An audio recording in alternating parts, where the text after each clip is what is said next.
I'm Charlie Bright of Gold Derby, and today I'm talking to Leah Wolchok, the co-director of Judy Blume Forever, as part of our Meet the Experts TV documentaries panel. First thing I wanted to ask is, did you have any previous connection to Blume's work before working on this documentary? Well, I wish that my directing partner, Davina Pardo, were here with us today, because together we have a complete picture of, the way that girls related to Judy Blume as kids, because Davina was a huge fan of Judy's work, and she knew all of her books really intimately from the time she was in elementary school. And Davina grew up in Toronto, Canada. I grew up in Jacksonville, Florida in the 80s. In a time when Judy's books were seen as taboo and inappropriate. They were banned, just as they are now. And I sort of internalized a lot of the shame surrounding periods and puberty, girls' bodies, women's bodily autonomy, and did not read Judy's juiciest books when I was a kid. So of course I knew Judy's name. I had read Freckle Juice as a kid. We had a copy of Otherwise Known as Sheila the Great in my house that was like my best friend's copy. But I had never read Are You There, God, It's Me, Margaret. I had never read Forever. I had never read Deanie. So when Davina invited me to direct the film with her, that was the first time I had read any of those books. And as soon as I read the first chapter of Are You There, God, It's Me, Margaret, I thought, damn, my 11-year-old self could really have used this book. And I wish I had read it when I was a kid, because I would have looked at myself really differently. I would have looked at my friends differently, my parents, my siblings, my religion. I would have looked at the whole world differently, I think, had I read that book when I was in 6th grade. You said that your co-director came to you asking you had she already started working on that, on the film? And how does that relationship, and how does that sort of that work dynamic, work for you two? Well, yeah, this project is Davina's baby. It is her brainchild. A light bulb went off when she was in the car on a road trip with her family many years ago, I think 5 years ago, and thought, I wonder if anyone's ever made a documentary about Judy Blume. And she reached out to Judy, and they started this probably 1.5 year correspondence before Judy ever said yes to being in the film. And I was living abroad at the time, and I had sworn I was never going to make films again. But when I moved back to the US, Davina convinced me. I mean, Davina and I have been friends for a really long time. We met in film school 20 years ago, and I've always been a huge fan of Davina's work. She's an extraordinarily thoughtful and sensitive filmmaker. And I say we're friends first, and filmmaking collaborators second. But I am so grateful that she invited me into the project, because it's been such an honor to get to know Judy and to get to know her readers, and to understand really intimately how profoundly Judy influenced their lives. Do you feel like Blume's, like you were saying, her books have always incurred some form of controversy from certain groups of people, and we're seeing it feels like time is cyclical, because it feels like we're dealing with all the same stuff over again, the same arguments and everything. Do you feel like Blume's past experience with censorship can help provide a blueprint on how to fight the current round of book bans that are happening in this country? Absolutely. I mean, Judy Blume has been a trailblazer in every part of her life, from the time she was a kid, and especially in the 80s when her books were being banned in places like Jacksonville, where I grew up, but all over the country, in small conservative pockets throughout the country. She realized, after fighting back, that the most important thing that she could do as an author was to group together with other authors whose work was being challenged, and find organizations they could work with to sort of get the word out about how parents can challenge the book bans in their communities, how students can challenge the book bans in their communities, and how librarians and school boards can challenge the small groups of parents who were fighting to keep books off the shelves in their students' libraries and schools. I think now what's changed is that it's not just small groups of parents and small conservative communities throughout the country. Those groups of parents have gotten together through social media. They have banded together in these national coalitions of parental rights, and legislators are listening to them, governors are listening to them, and it's becoming a very political issue. There are laws on the books in many states throughout the country that keep information, important information, out of kids' libraries, out of their schools, and keep characters who children could relate to because they reflect their own experience out of their libraries, out of their schools.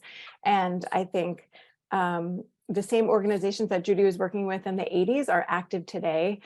The National Coalition Against Censorship, American Library Association, the ACLU is fighting back, PEN America is fighting back. So I think Judy has always been a trailblazer. She's inspired kids to stand up. She's inspired teachers, as I said, librarians, parents to stand up for the freedom to read, knowing that getting the right book into the hands of the right child can really change a life. It is so true. One of the most distinctive things about the documentary is seeing seeing Judy in that room with all the boxes of the letters that have been sent to her over the years, and the fact that she actually has not just responded but corresponded with some of those people. Other than the ones that were showcased in the film, were there any fan letters to Blume that really touched you that you might have seen? There were so many letters that were touching. It was hard to be in that room holding the letters, seeing the vulnerability that came through in the handwriting of those kids, and just the sheer volume of letters. They were organized by topic.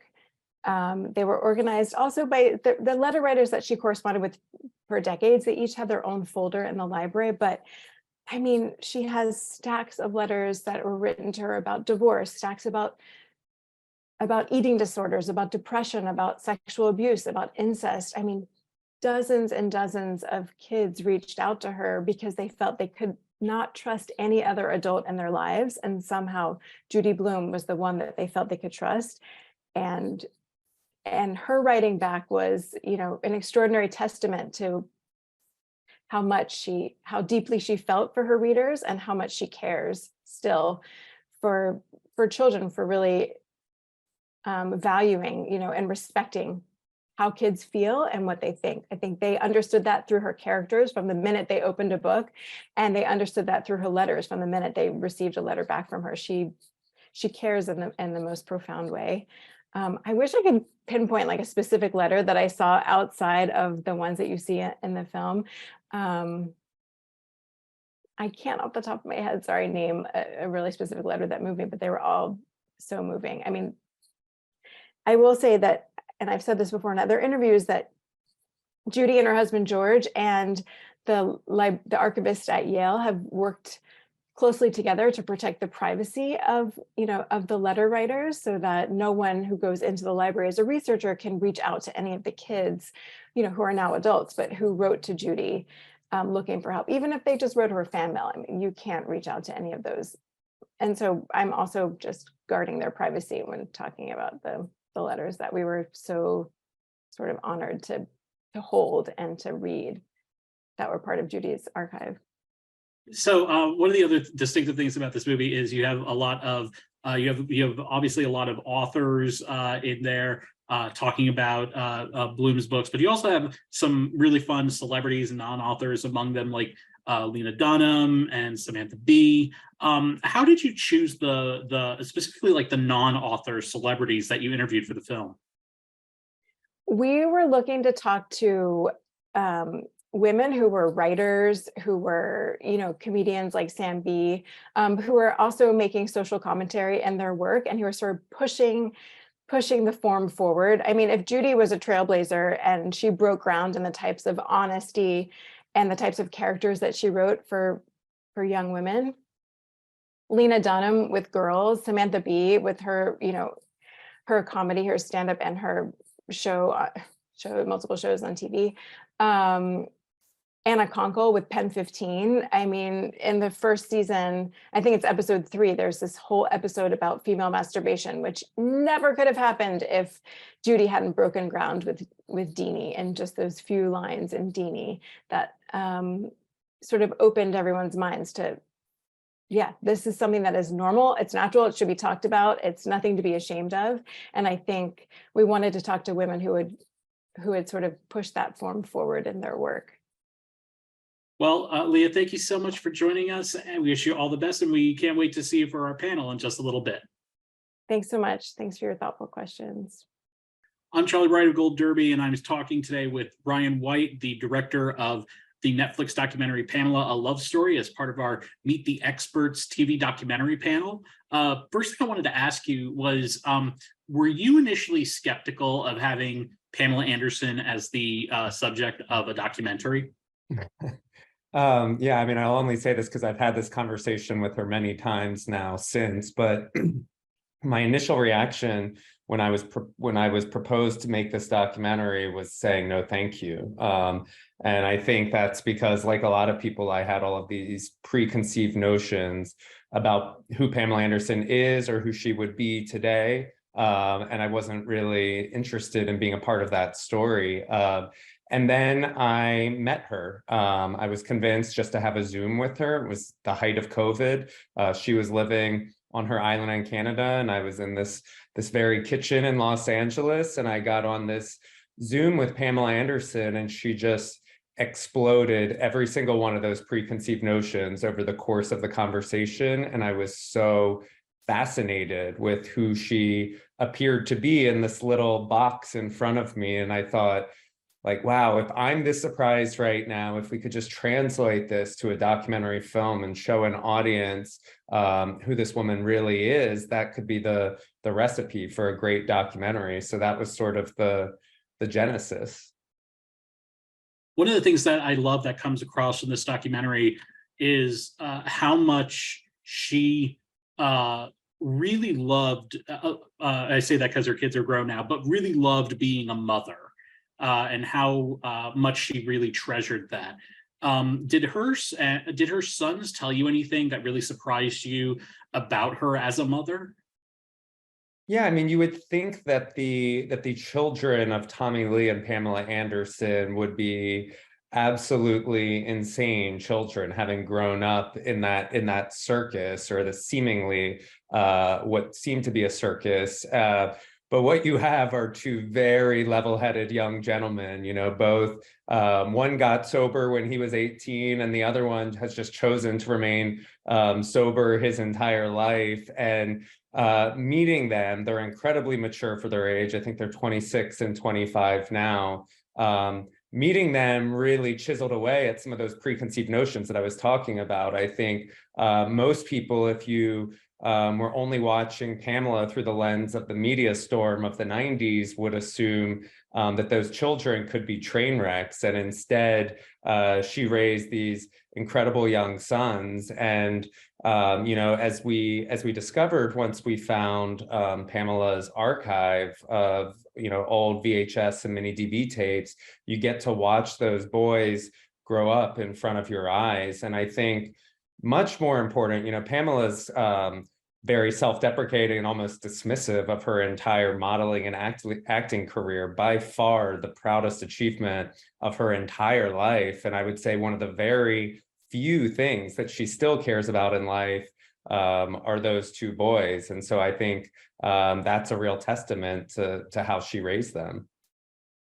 One of the other things that is kind of interesting is that at the same time, I know that she very recently released a memoir, and I was curious as to whether was she writing her memoir at the same time you were filming, and did that affect your film in any way?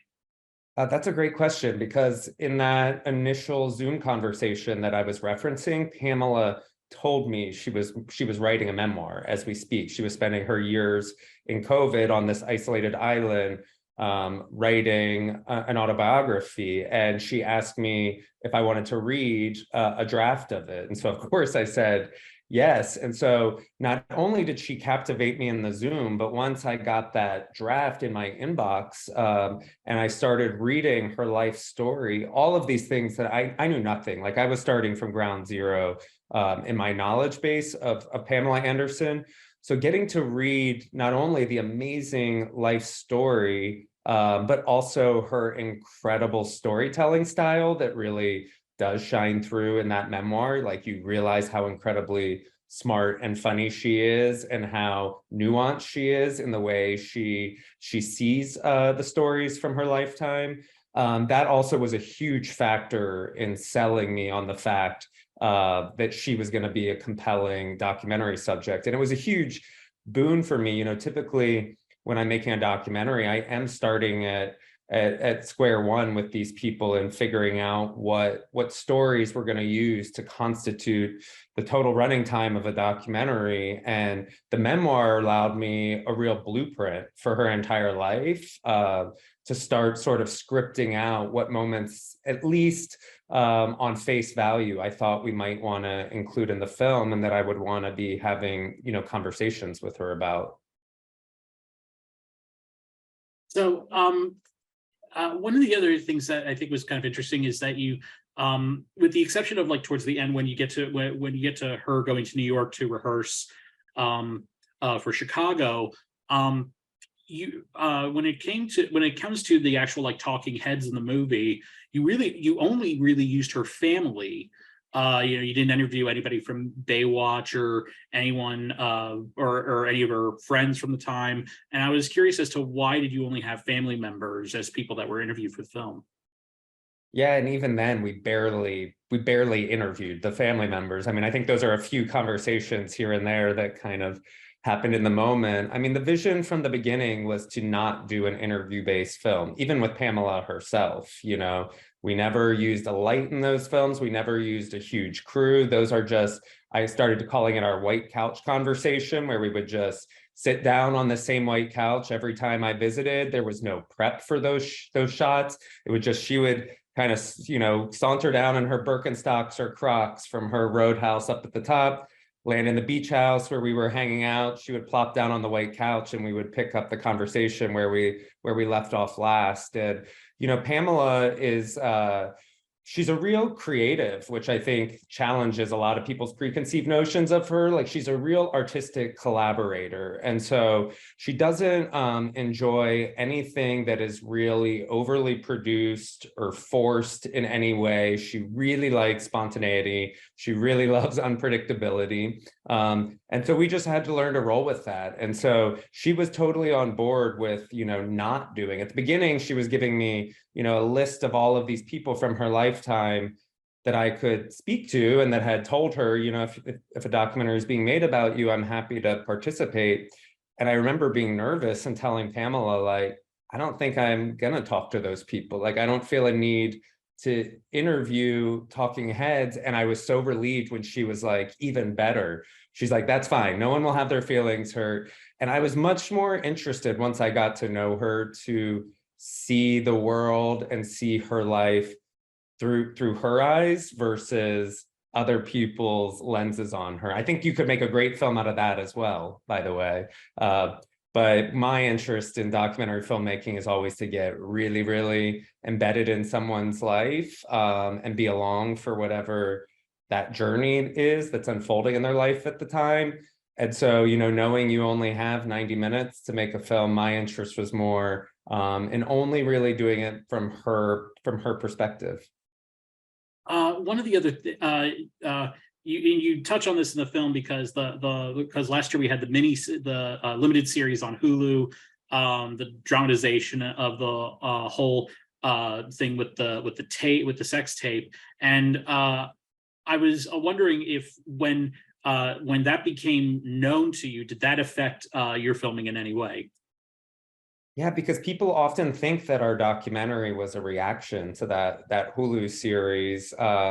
And as everyone knows, like we were in the industry, at least, we were pitching this documentary before that show had actually even come out. So, we were there when Pamela was sort of blindsided by this idea that a series was even going to exist, about what she sees as the worst moment of her entire life, more than a moment, an entire era from her life chapter that was incredibly traumatic for her. And even for me, who had gotten to know her by that point, it was a really eye-opening, humanizing trauma to watch her go through, because I cared for her by that point, but I still assumed, like, how traumatic can that be to have to relive something that was so in the public eye? It's almost what she's most famous for. And watching her agonize over knowing that series was, going to be a thing. And then while it was being made, and then especially when it came out, was really painful to get to witness. And so, we were always Pamela she's a totally open book. Like, there was not one moment during the entire shooting where Pamela said, I don't want to talk about that, or how are you going to use that in the film? And the only moments where she would get incredibly viscerally uncomfortable and sometimes sick to her stomach, literally, was when we would begin talking about the stolen tape. And, to her credit, she knew it was something that we were going to have to take on. She knew it was something that audiences were going to be interested in. She knew audiences were going to be especially primed, knowing that the Hulu show was coming out and that it was going to be seemingly very popular, which it proved to be. And so I have to give her a lot of credit, because those were the moments that I think she really wanted to run out of that beach house whenever I would bring up the stolen tape. And she would every time just sort of try to settle those emotions and speak for it as long as she could about it. But I think that's all real, and that's important for people to see, especially about celebrities of her stature, that even when someone that famous has gone through something traumatic in the public eye, how incredibly re-traumatizing it can be to resurface those things, and especially resurface it when that's out of that person's control. Well, Ryan, thank you so much for joining us. Wish you all the best. Thank you so much. I'm Charlie Bright of Gold Derby, and today I'm speaking with Lucinda Axelsson, the executive producer of the Nat Geo documentary series Secrets of the Elephants, as part of our Meet the Experts TV documentaries panel. First question I wanted to ask you is, what about elephants were so compelling that you feel they warranted a documentary series about how they live? Yeah, I think, the thing with elephants is they're one of the most iconic and well-loved animals in the world. Everybody knows what an elephant is. Kids love elephants. We all love elephants, and we think we know them. And actually, there's so much about elephants that are still a mystery, but also there's so much that we're just discovering about elephants that, speak to their intelligence, their empathy, their emotional depth, that we felt that it was time that we really kind of caught up with the latest science and found out, the true secrets of the elephant. So one of the things we really wanted to do was to tell some counterintuitive stories. So, we think we know elephants, we think, an elephant matriarch, what is more loving, giving, caring, nurturing than a female elephant, a matriarch? So we were trying to tell stories that kind of made you go, oh, hang on a minute, that's kind of not what I thought mother elephants did. So I'll give you a few examples. The very first episode, we're on savanna elephants, and we have this story where these elephants are up on this high plateau, and they've got to get to water. There's no water up there. The water's down below in this valley. So somehow they've got to get off this, massively high plateau. So the matriarch has to make this really difficult decision. How am I going to get everybody down this cliff? And is that safe? And I've got my babies with me, and, how are we all going to get down? So she basically organizes the family and then leads them off the edge of this cliff effectively, and takes them down this incredible slope all the way down to the water. And it's your heart's in your mouth. It certainly was when we were filming. But, that's what she felt she needed to do. So you think, okay, so that's one sort of thing I thought about elephants that isn't quite right. The next sort of myth that we busted in that one episode actually was, you have this idea of these sort of super tuskers, the big male elephants with the massive tusks that are sort of scraping the floor, and you think, God, you know, how do you get to be that big and that masculine and that successful? You think, well, you must be the biggest, toughest elephant in the whole of the savannah.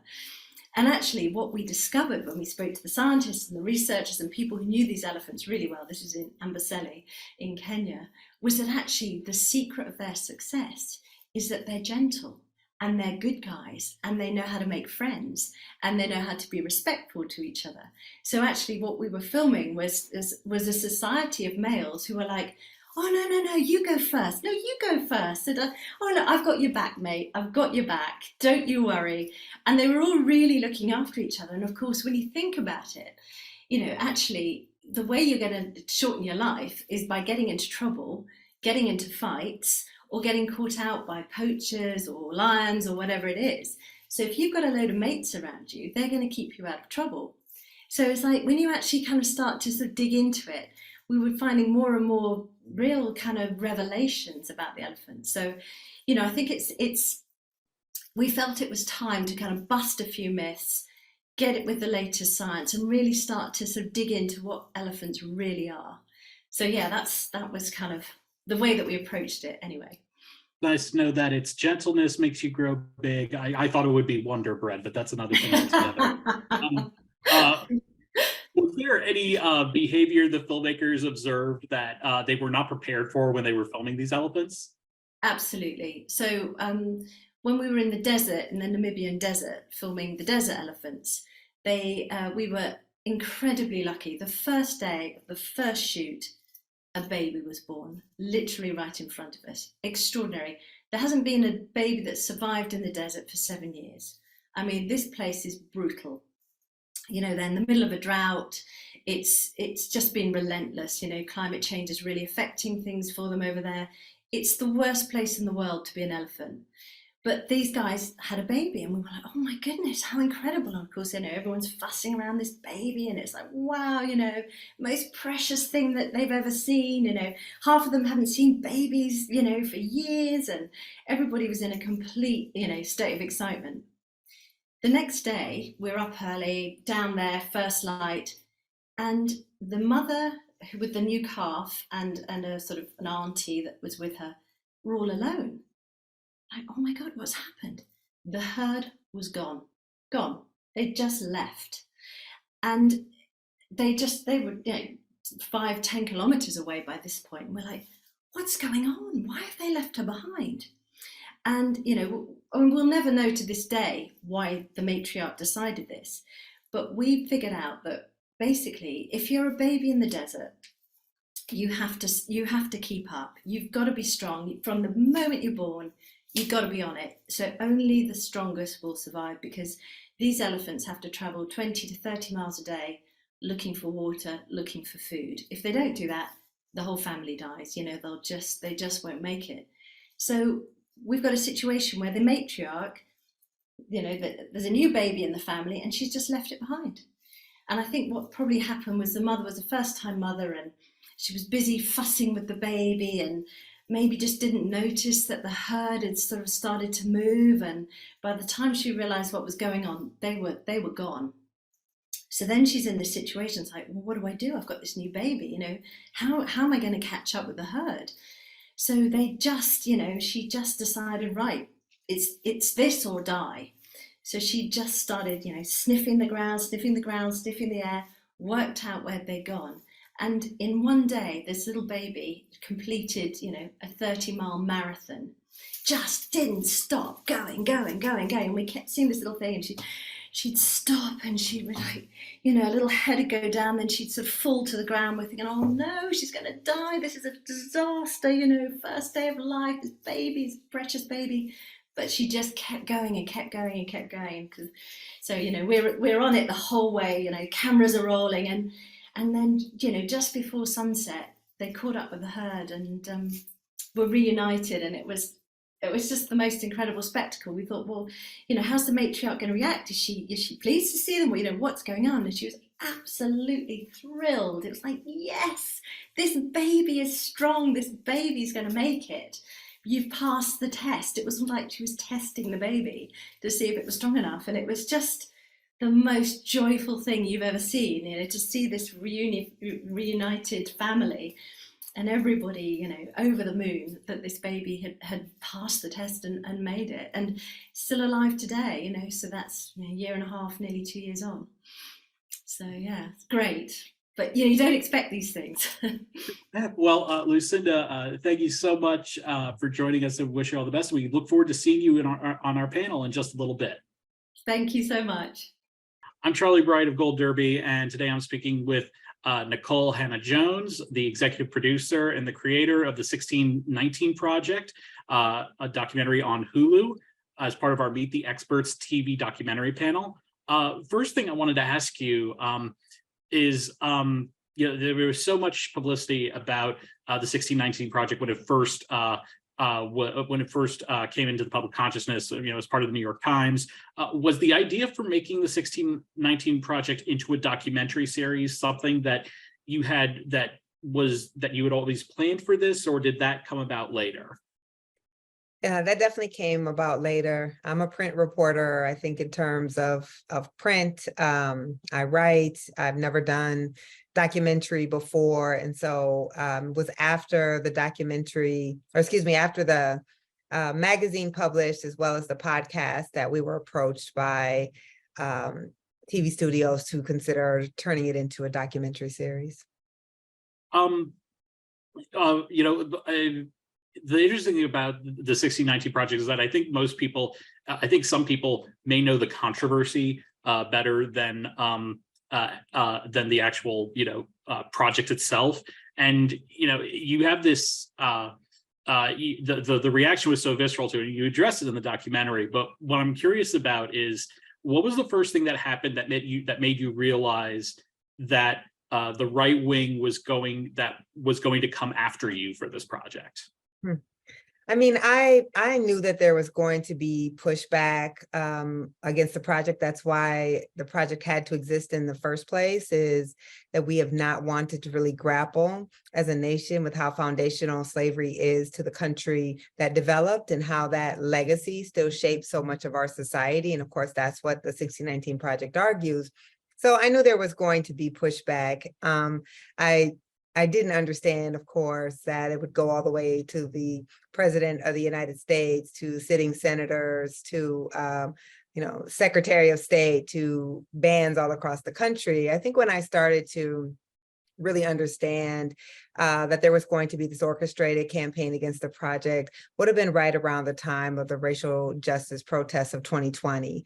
The 1619 Project and the year 1619 and this idea of a 400-year struggle in America really became the lexicon of those protests that year, as we saw monuments being torn down and really questioning about our founding myths.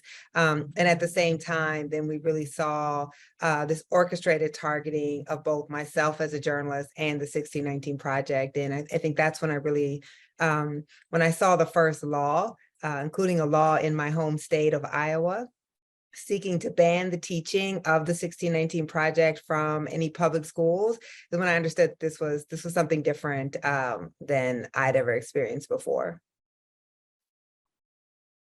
So one of the other things I think is interesting about this is you have so many you write, you have this thing with the magazine and the podcast, but then you develop this. Was there anyone you interviewed whose story you found interesting, but for one reason or another, you just couldn't include in the final product?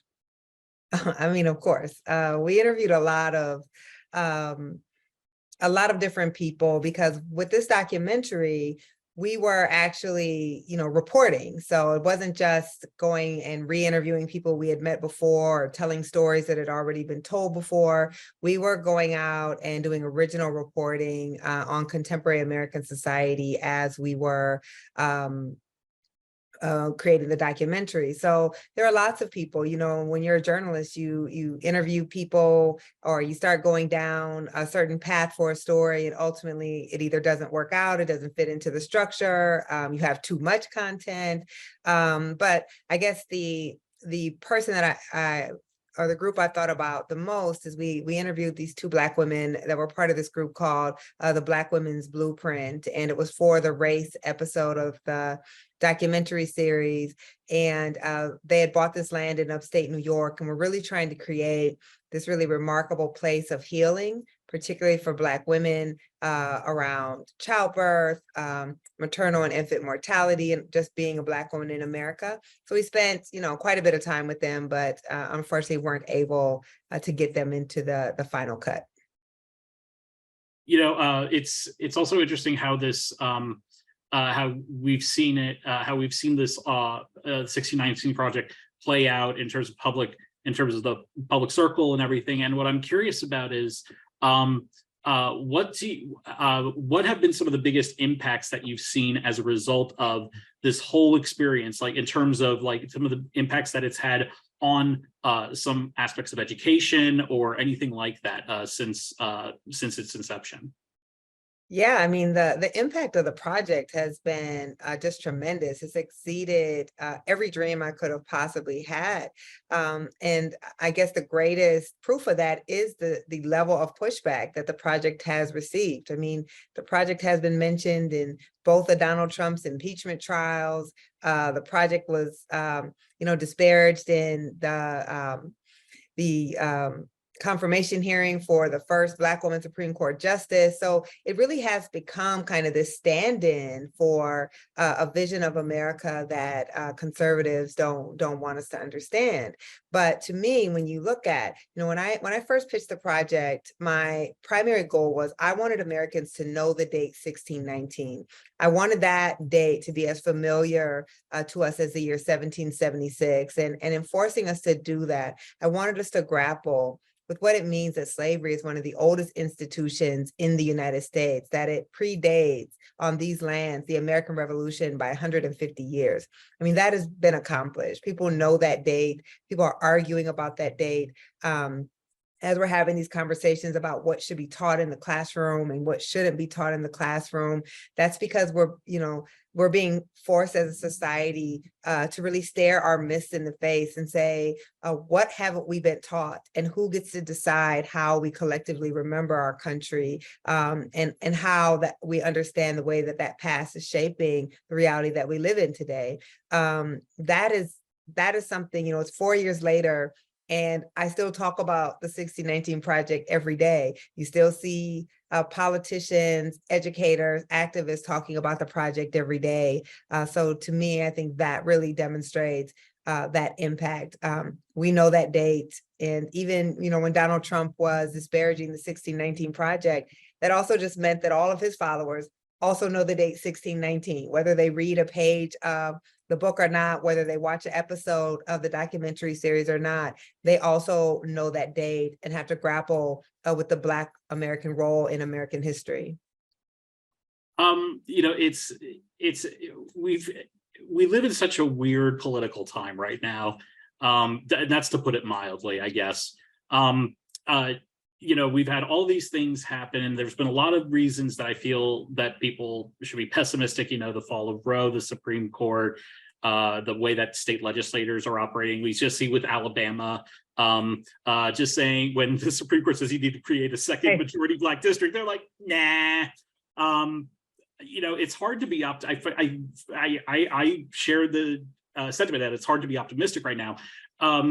Do you think that people should believe that people who believe in equality should be optimistic right now? And if so, what's the biggest reason, if any, that people should feel optimistic about equality in our nation's future? Optimism is not something that I feel right now. And I think it's very hard to tell people that this is a time for optimism. We have a conservative supermajority on the Supreme Court that is going to be creating law that's going to impact for generations.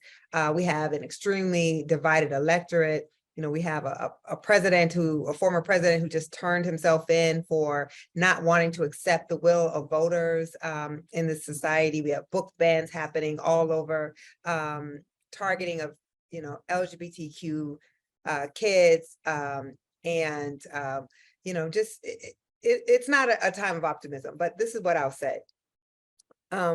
I think the power of the 1619 Project is that it shows us that the reality that we all live in has been architected, that it is not inevitable, that this is not the society that we have to have, that this society was created. And if we know that, then we know we have the power to create something else. We know that, Dr. King always said the arc of the universe, the moral arc of the universe is long, but it bends towards justice. Well, I don't think it bends on its own if it bends. If it bends, it's because we choose to bend it. It's because we choose to decide as a society that we want to be more just and that we believe in equality and that we'll take the steps to bring that about. So while I don't have optimism, I also don't feel like we are powerless in our society, and that we should know that whatever our future is going to be in America and in the world, it's the future that we choose, and that ultimately the choice is ours. And I find that to be empowering. Well, Nikole, thank you so much for joining us, and we look forward to seeing you on our panel in just a little bit. Thank you. I'm Charlie Bright of Gold Derby, and today I'm speaking with Padma Lakshmi, the executive producer and host of Taste the Nation with Padma Lakshmi. First question I wanted to ask you is, you've tasted so many dishes as part of this, which makes me insanely jealous of you, first of all. What dish from the most recent season surprised you the most upon tasting it? That completely blew away your expectations? Well, there were so many dishes. On Taste the Nation, the best thing about my job is that I get to taste things that I would never otherwise taste on my own. And the Cambodian episode for me was an eye-opener because I love Thai food and I've had Laotian food, but I've never had Cambodian food. And it is similar, it has a lot of similar ingredients to those other cuisines, but it's not spicy like Thai food is. It doesn't have that many chilies in it. But more importantly, I went to school near Lowell, Massachusetts in Worcester, and I did not know that there was this community of refugees and asylum seekers that then revitalized this whole town, this tawny New England town, which had fallen on some hard times. And so that was the real takeaway. And, also that's what I love about the show. We just use food as a metaphor or food as a Trojan horse to talk about a lot of political issues and a lot of, different parts of America that we don't know about unless we find out about them through living close to that community or some other method. Have you always been adventurous with food? Yes, I think so. I have been adventurous with food. When I was 4 years old, I used to eat things that you would never give a child, like very spicy pickles and things like that. So you were going into the second season of this show. What did you hope would be the biggest change from the first season of the show? I think what I hoped would happen did happen. In the first season, we didn't have a proof of concept to show our participants. And Taste the Nation is built from our participants, all these immigrants and Indigenous people who shared their lives with us and did so willingly and opened their homes and told us all about their origin stories. And in many cases, it's very painful. But in the second season, we had the first season to show our participants, so it was easier and I think just a lighter lift to get people to open up. And, I'm not a journalist. And so this is a new realm for me. I mean, before Taste the Nation, I could count on one hand the amount of times I'd interview people, and it was never, it was always for a literary festival or a food festival. So I'm very blessed that I get to do this whole new phase of my career with Taste the Nation. And, one of the reasons that I started thinking about Taste the Nation is because of during the 2016 election, I started working with the ACLU on immigrant rights. And because of the work there and a lawyer named Lou Gallant, who really schooled me on what's going on, I wanted to have my next professional project use some of the things I have learned through my advocacy. And so that's how Taste the Nation is born. It's a direct result of that, because usually we don't see stories like this being told about different kinds of Americans. And, I'm very proud of the stories that we've been able to tell, both in season 1 and in season 2, whether it's about the Gullah Geechee community or the Cambodian community, and also give Americans a real history lesson in a 30-minute episode, but also hopefully make it entertaining and fun and be escapist and take you to parts of the country that you've never seen and get you curious about not only trying the foods from those communities, but meeting the people from those communities. It was sort of a positive way for me to answer all of the vitriol and negativity about immigrants that started really gearing up during the 2016 election. And Taste the Nation isn't really designed for people who think like me. It's designed for people who live in red states and are afraid of immigration and are afraid, of many of the things that you were talking to Nikole about as well. But I do think that, if we don't look at our history, if we don't look at the ways that American foreign policy, for example, has affected many of these communities and are the reason why they show up at our shores, we can't really learn from those mistakes. We can't really move forward as a society together. And so Taste the Nation allows me a voice to tell all of those stories and also give a lot of Black and brown people the A-list high caliber treatment that we don't often see in the media. I'm sorry, as somebody who grew up as an immigrant, I basically saw one type of person on TV for a very, very long time. I love the communities that you go into, not just the ethnic communities, but also telling their story within a specific setting, like a specific city. Like here, like I'm outside of DC, and you covered the Afghani community in DC, which I can't believe I wasn't as familiar with. But then again, we have so many in this area. What made you choose the specific communities that you covered in each episode? Sure, that's a great question. Thank you. Basically, we have this big giant subject, which is immigration, and which is so germane to the forming of our modern republic, as well as the continual evolution of American culture as a dominant force in the world. And so with each episode, we're not just going to, community A in a city and learning about their food and then rinse and repeat.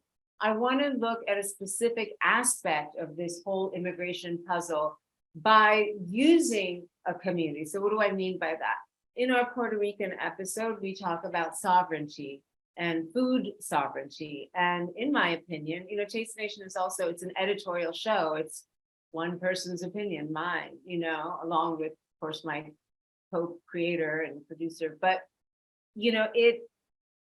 in my opinion, Puerto Rico is the last colony of America. And that has not always served the people of Puerto Rico very well. And so we had to go research the Jones Act, which is the shipping law from 100 years ago, and why that affects them and why that's changed their agricultural landscape in such a detrimental way. And so we're looking at, that idea of sovereignty. Just like in the first season, we look at food sovereignty by going and visiting Navajo people in Arizona at this San Carlos reservation. In the Nigerian episode that takes place in Houston, I was really interested in looking at having a discussion through an immigrant lens about Blackness in America. And obviously I was super nervous about that episode since I'm not African American, but I grew up around many people who I saw suffered unjustly, and I wanted to tell that story through that lens. And so, Yvonne Orji, who is a guest, helped me with that. And I didn't want to shy away from that subject, but I also wanted to, of course, with every community, but especially this subject, take as much care as I could. And I'm very proud of our Nigerian American episode, and what I really want to do is talk about different issues that are tentacles from this larger issue. So, the show allows me also to exercise all of my nerdy interests, be they history or food or culture. Well, Padma, thank you so much for joining us, and we look forward to seeing you on our panel in just a little bit. Thank you. I'm Charlie Bright of Gold Derby, and today I am speaking with several Emmy-nominated documentary filmmakers and producers as part of our Meet the Experts TV Documentaries panel. We have Leah Wolchok, the co-director of Judy Blume Forever, Ryan White, the director of Pamela, A Love Story, Lucinda Axelsson, the executive producer of Secrets of the Elephants, Nikole-Hannah Jones, the creator and executive producer of the 1619 Project, and Padma Lakshmi, the executive producer and host of Taste the Nation with Padma Lakshmi. I'm sorry. First question I wanted to ask, and I love asking this, especially when interviewing people who make nonfiction, is what was the thing that you saw, like a documentary or a documentary program that you saw that either made you want to be a part of documentary filmmaking, or just stood out to you and made you realize, wow, this is something that is incredibly powerful? And I want to start with you, Leah. Well, I have to say, I was an English major studying poetry, where we would spend like months on a single stanza of a poem, when I got into a documentary film class in college. And it was the only film class I could take as a non-major. And I was kind of bummed that I got into a documentary class versus a fiction class. It was Monday nights from 7 to 10. Sorry, this is a really long story, but anyways, it was like all the athletes in the class, because it was after sports practice, and me and a couple other documentary buffs. I wasn't a documentary buff at the time, but it was an incredible class that changed my life, because I think it was probably Pennebaker's films, Primary and Crisis. I mean, we watched we started with Nanook of the North, which is now controversial. At the time in the 90s, I don't think people realized or weren't talking about how controversial that film was as a documentary. But Primary and Crisis, those two films, getting inside a primary campaign and inside Washington in a way that just felt so intimate, so personal, and so revolutionary, I think, and so real, especially in the Ivory Tower, where we were, as I said, just like pontificating about what the meaning of a single word in a poem. I think those two films really opened my eyes and made me want to make documentaries. And what about you? And what about you, Lucinda?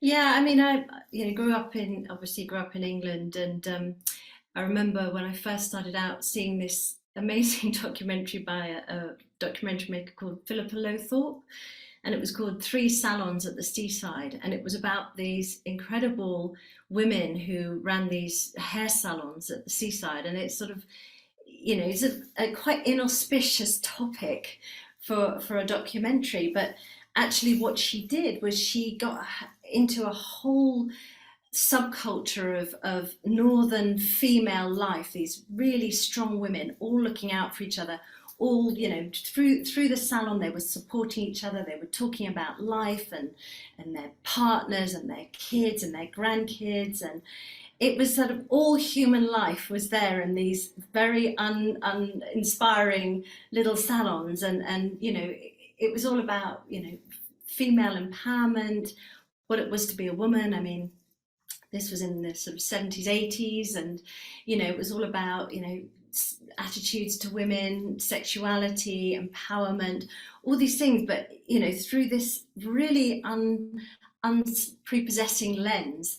And I think what it made me realize was how just ordinary people's lives, if you tell their stories well, just have this most incredible resonance. You don't have to be famous, you don't have to be glamorous, you don't have to be famous in any way, shape or form, or even have achieved that much in your life. But actually to resonate with an audience and to really touch you and really move you.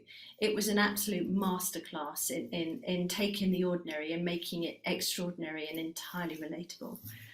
How I got into wildlife filmmaking from that is a whole other story, but it was just that incredible, way into people's lives and storytelling that really inspired me. And how about you, Nikole? I guess I would say two. The earliest documentary I remember really having impact on me was Eyes on the Prize. I was maybe 11 years old. I was very nerdy. I was always very interested in history. I feel like I had watched, a dozen Holocaust documentaries, but I had never seen a documentary about the Black American experience that told that story so thoroughly and really helped me start piecing together what I was seeing in the world that didn't make sense to me without having that history. And we certainly weren't learning that depth of history in school. And much more recently was Ezra Edelman's O.J. Simpson Made in America documentary. And when the documentary came out, I had zero interest in watching it. I didn't need to ever see another thing about O.J. Simpson ever. I thought I understood everything that I needed to know. But so many people I respected kept talking about it. And I watched it, and it was just amazing that documentary is not really about O.J. at all.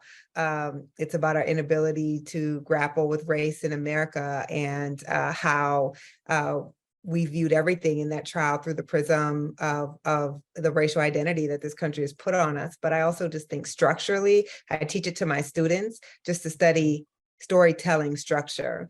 In the first episode, of course, the only thing you're waiting for is to hear about the murder.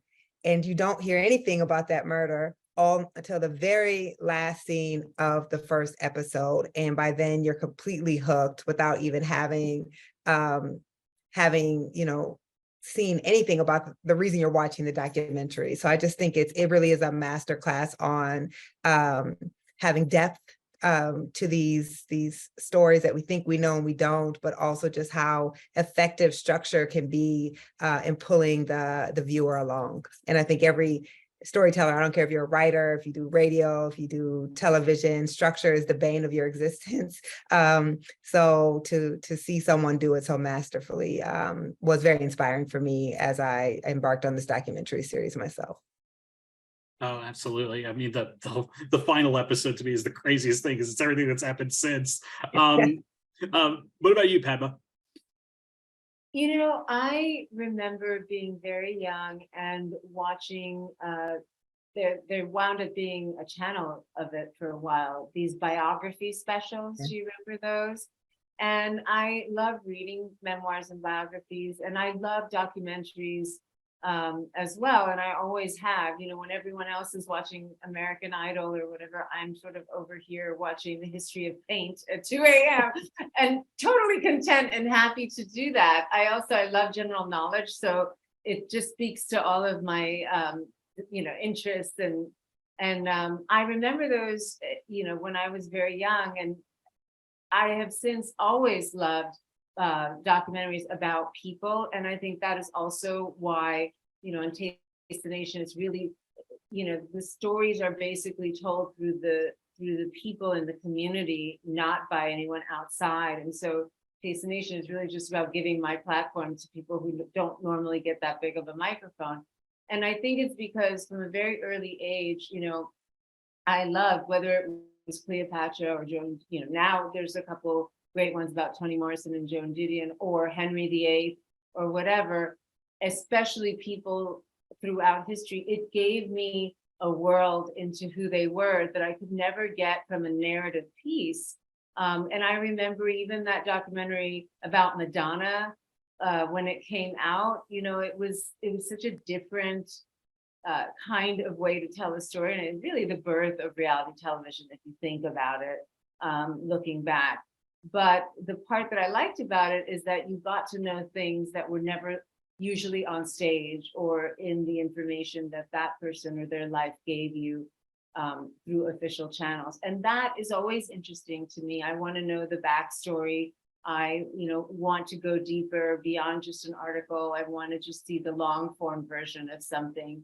And all those little details are my jam. Like all those little things that seem, okay, we don't have time for this, we don't have time for that. We go through that. I mean, our episodes are only 30 minutes long, and we have to give you so much information as well as the thesis and ask you the questions we want you to ask yourself in 30 minutes. And so it's always a challenge. There's always a lot of information that you struggle with. My worst dilemma is always interviewing somebody and then not using them and having to call and explain to them why they're not in the final product.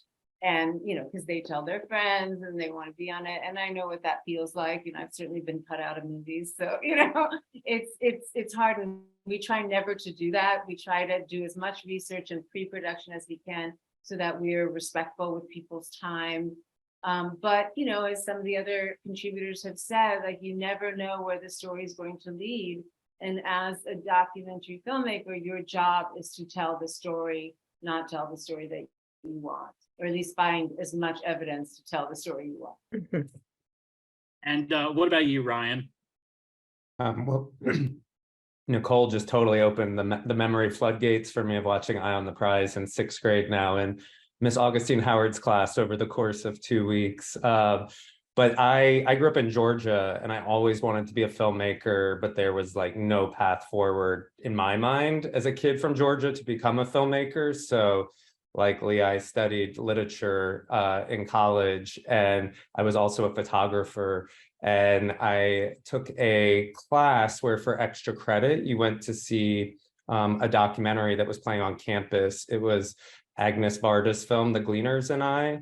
And I can still remember being in that theater watching that film and my mind totally exploding. Like I didn't even think I knew what documentary film was. I didn't even think I knew what it was as a medium or definitely as a career path, and just wondering what Agnes was doing in that film and being so entranced by it. And I walked out of the theater, and like my career path never diverged after that. I signed up for documentary classes the next day, and I never left that path. And one of my favorite parts about our industry is you're like within arm's length of your heroes. And I got to meet Agnes many times over the course of many years once I became a filmmaker, and talk to her about how her film and many of her films changed my life. So I want to have fun with this next question. You, as we said, you are all Emmy nominated for your work. So congratulations to all of you. We know we're not going to be getting a ceremony in September, but I do like to think about, there's a what if scenario. What if your name gets called? And I'm curious for each one of you, what would your ideal music be as you walk up to the stage, if that were to happen? And Lucinda, you have a big smile on your face, so I want to start with you. I was just trying to think of something, and I was thinking the first thing that came to my mind was the theme music to Born Free. If anyone remembers that for a classic piece of music, I just thought it's just so evocative of Africa and the whole sort of concept of animals living their best life in the wild as they should, without fear of humans and the destruction that we wreak upon the natural world. So I guess that would be the music I'd love to hear. What about you, Nikole? God, that's such a hard question to answer on the question. But I think it would probably be Kendrick Lamar, All Right. Love that song. How about you, Leah? Yeah, this is a tough one. Okay, what song would I want? I don't know why this song just popped into my head. It's because my son's favorite song, this artist Kishi Bashi, whose song Violin Tsunami is always on repeat in our house. And I think it would be really sweet to honor my kid by playing that song. It's so sweet. It really is. What about you, Ryan? Mine's pretty easy. I guess mine would be the Baywatch theme song. I'm just picturing Pamela running slow motion up to the podium. That would be amazing. And what about you, Padma? You know, while you all were talking, I was racking my brain going, shit, what song? But actually, I have to say, I'm very proud of our theme song on Taste the Nation, the opening song. My girlfriend, DJ Reka, who is a person in the music industry here in New York, who's of South Asian descent, helped me do the music. We have 25 instruments in that music from all over the world, from a banjo to a tabla to an oud. And so I love that music, and sometimes when I hear it, I want people to hear more than what's on the 60 seconds at the beginning. So maybe that would be my song, so I could share it with more people, those who maybe haven't watched Taste the Nation yet. Well, Padma, Lucinda, Ryan, Leah, and Nikole, thank you so much for joining us on this panel. We wish you all the best over this season. And to all our viewers, make sure to keep going to goldderby.com to update your Emmy predictions in advance of the 75th Emmy Awards. Thanks so much, guys. Bye. Thank you.